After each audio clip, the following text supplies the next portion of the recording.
I want to help you to realize your full potential. I'm telling you, there's not a second person just like you around. There's not a second person that think like you, I'm telling you. And Detroit is the place where you can live up to whatever you be thinking of, I'm telling you. You guys gotta be lucky, you guys gotta be happy to go about it, and whatever you're thinking that you wanna achieve and do in life, and what you already know, what you can do good, that's meant for you. That's what you got to go after. And you're gonna find it in Detroit. Yeah.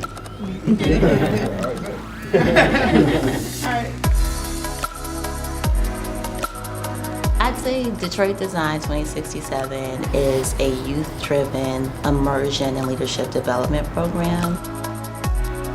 This program kind of came about to help us to show students how to engineer their own society, how to design solutions to very important but very complicated problems.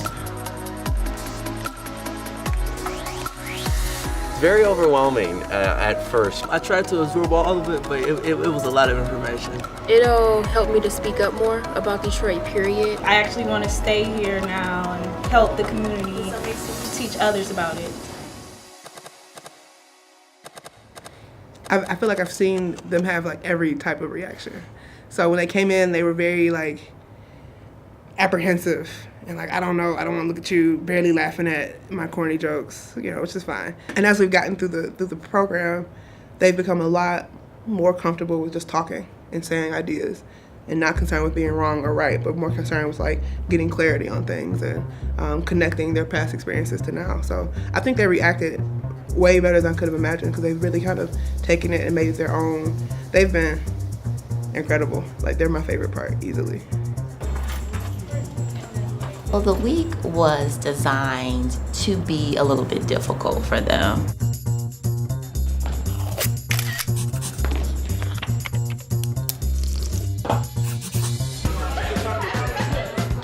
You know, Jamal pretty much broke their brains in that first afternoon. Introducing them to the community partners on day 2. You will hear kids say, call us Popo, and they know we're not Popo, we are police officers. Most people under age definitely have not been to archives, and that's one of the things that we're trying to kind of correct.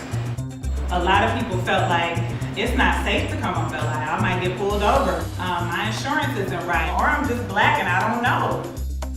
And what we're looking for is your innovation on how do we keep our beautiful young people active in our community and growing it.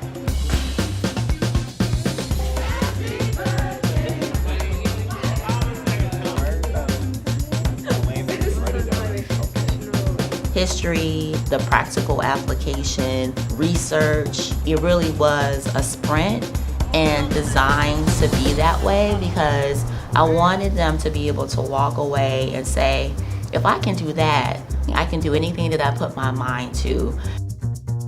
My favorite thing about this project is that I didn't have to say everything. We had people to walk the walk so we could have the talk and then they see people living it, right? So they saw Jamon in the community knowing things about his history. They saw designers with really complicated walks that all came to understand how important Detroit is.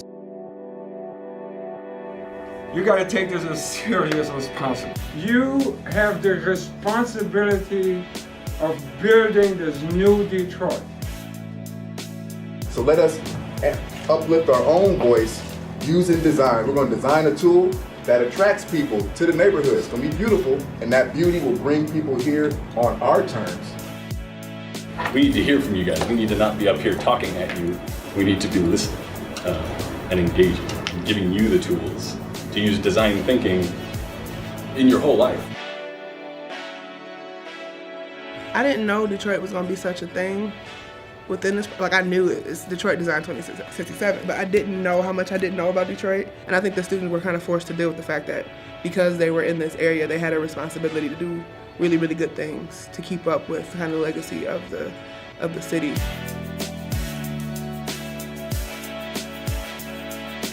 I learned on the panel, I learned everywhere. And I think for them to to see me as such like an expert, and then to watch me learning things in front of them, and watch me taking notes, and watch me like, oh, I didn't know that, right? Kind of gave them the space of like, that's what designers do. That's what Detroit is. It's a learning process. It's a kind of a lifelong openness that happens.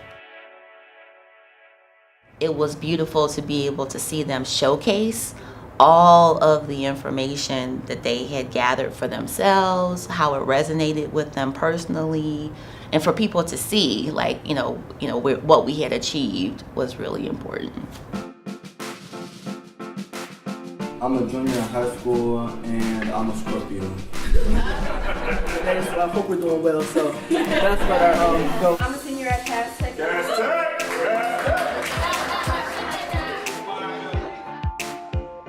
Promotion, involvement, and expansion. We can go to schools, host events. We promote CrossFit. We hire the youth for an internship maybe. We host classes at Crossy. Just kind of get the youth involved, And our testing is a mystery game. So in front of you, you have 2 documents. Both of the documents are connected in some way.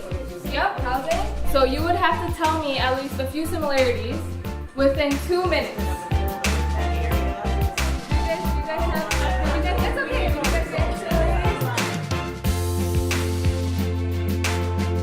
Wanted to focus on something that would be short term and that the Conservancy could possibly even get started on this summer. And that concept was a Return to Belle Isle Day. With that event, we would have the t-shirt launch, Belle Isle and everybody. We also wanted to ensure that we had Snapchat so youth can really engage and promote those ideas and those events. Finally, we really wanted to ensure that we have some form of police and youth involvement to really focus on the Belle Isle Olympics.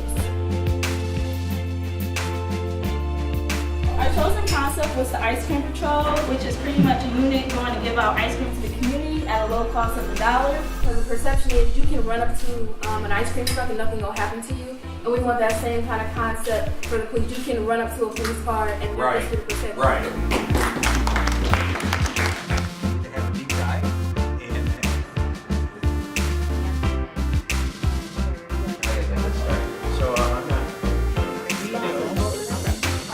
Designers. So for Seco, Deborah, Kalia, Farisa, Jeremiah, Jawaiman, Matthew, Muhammad, Samantha, Sierra, and Tamina. I am super proud of you.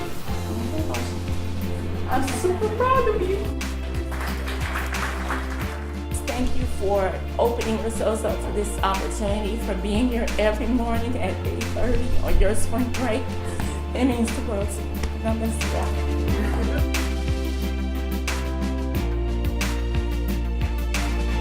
What I hope for the future, man, I want to do this in every museum in the country.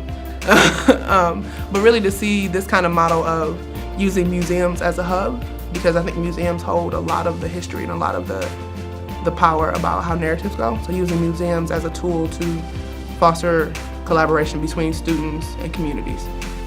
It feels absolutely amazing to hear from them, to say like, this changed the way I look at the world, this changed my life, and for them to feel more equipped and ready for whatever their next steps may be.